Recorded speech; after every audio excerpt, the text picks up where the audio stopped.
हमने कुछ अति असाधारण भारी ग्रहों की खोज की। पिघले लोहे की बारिश वाला बेहद गर्म संसार, फूले हुए हल्के ग्रह इतने नाजुक कि रुई की तरह उड़ जाएं। ऐसे बाहरी ग्रह जो भौतिकी के नियमों को पीछे छोड़ दें। पर इससे भी अजीब है ग्रहों के लुप्त होने की घटना। करीब 1 दशक पहले हबल दूरबीन ने रात के आसमान में सबसे तेज चमकने वाले तारे फोमलहॉट का चक्कर काटते एक ग्रह को देखा। फोमलहॉट बहुत ही पास, बहुत यंग स्टार है और इस सिस्टम की इमेजेस बहुत कमाल की है क्योंकि एक सेंट्रल स्टार चमकती रिंग से घिरा हुआ दिखता है, एकदम सैरॉन की आंख की तरह। हमने इस नए ग्रह फोमलहॉट बी को 6 साल पहले देखा था। फिर कुछ अद्भुत घटना हुई। एकदम अचानक वो प्लैनेट कहीं था ही नहीं, तो वो कहाँ चला गया था? उसका अचानक चले जाना अमेजिंग था, बहुत अचरज था, बहुत ही भयानक था। अगर फोमलहॉट बी अचानक गायब हो सकता है तो क्या दूसरे ग्रह भी हो सकते हैं, हमारा ग्रह भी? हम एक प्लैनेट पर रहते हैं तो हमारा एक स्वार्थ है ये समझने में कि ग्रह गायब कैसे होते हैं। अगर ऐसा होता है तो अक्टूबर 2019 में खगोल वैज्ञानिकों ने बिल्कुल फिल्मी अंदाज वाले एक तारामंडल BD+20 307 को देखकर ग्रहों के गायब होने की अवधारणा पर खोजबीन की। स्टार वॉर्स में टैटूइन की जो आइकॉनिक इमेज है, जिसमें जब आप ऊपर देखते हो तो आसमान में 2 सूरज दिखते हैं, ये पूरी तरह से झूठ नहीं है। अंतरिक्ष के किसी दूसरे कोने में बहुत अलग अलग किस्म के स्टार सिस्टम्स हैं। इनफैक्ट एक दूसरे का चक्कर लगाते 2-2 सितारों के जोड़े भी वहाँ काफी कॉमन है।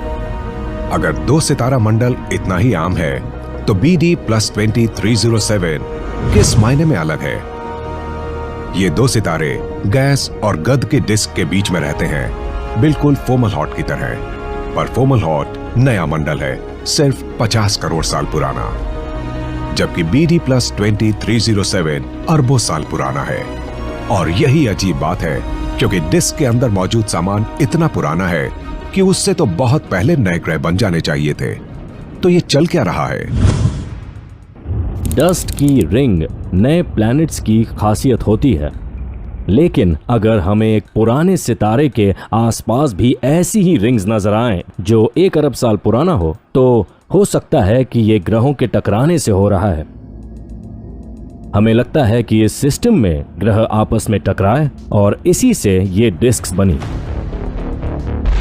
जब ग्रह आपस में टकराते हैं तो ऐसा नहीं है कि सिर्फ उनकी थोड़ी बहुत गर्द झड़ जाती है। इस घटना से माहौल हिंसक होकर पूरे आकाशिक पड़ोस को हिला देता है। प्लैनेटरी ऑब्जेक्ट्स इतनी ज्यादा एनर्जी और स्पीड के साथ आते हैं कि वो एक दूसरे को भाप में बदल देते हैं। ग्रहों को नष्ट होते देखकर हमें समझ में आता है कि हमारे सोलर सिस्टम में क्या हुआ होगा। हमारे प्लैनेट्स अपने अपने ऑर्बिट्स में बहुत शांत नजर आते हैं, पर हमें यह एहसास नहीं है कि फ्यूचर में यही ऑर्बिट्स आज के मुकाबले काफी अलग हो सकते हैं। अपनी उत्पत्ति की शुरुआत में हमारा सौर मंडल एक बिगड़ी हुई पार्टी की तरह था, जिसमें हर कोई एक दूसरे पर केक फेंक रहा था। और इसी तरह धरती और दूसरे पथरीले ग्रहों का निर्माण हुआ।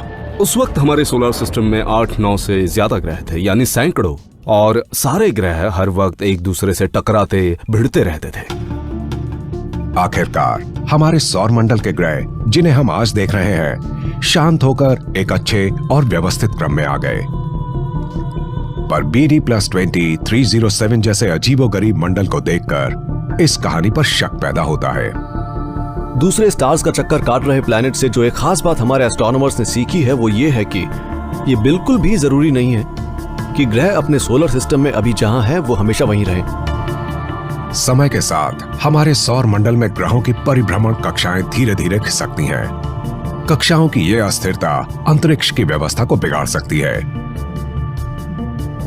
इसकी संभावना बहुत कम है, पर आज से अरबों साल बाद बृहस्पति के गुरुत्वाकर्षण के कारण बुध अपनी कक्षा से बाहर निकल सकता है। यह घटना बुध के साथ साथ हमारे लिए भी निर्णायक साबित होगी। हमारी सोलर सिस्टम का एक फ्यूचर ये हो सकता है कि मर्क्यूरी आकर धरती से टकरा जाए, जो सुनने में अजीब है, यकीन नहीं होता, पर ये सच में हो सकता है। जो BD प्लस 2307 में हो रहा है वो थियोरेटिकली हमारे सोलर सिस्टम में हो सकता है। यह हमारे लिए चेतावनी की तरह है और हमारे सोलर सिस्टम के कामकाज के बारे में हमारी समझ का बदलाव भी।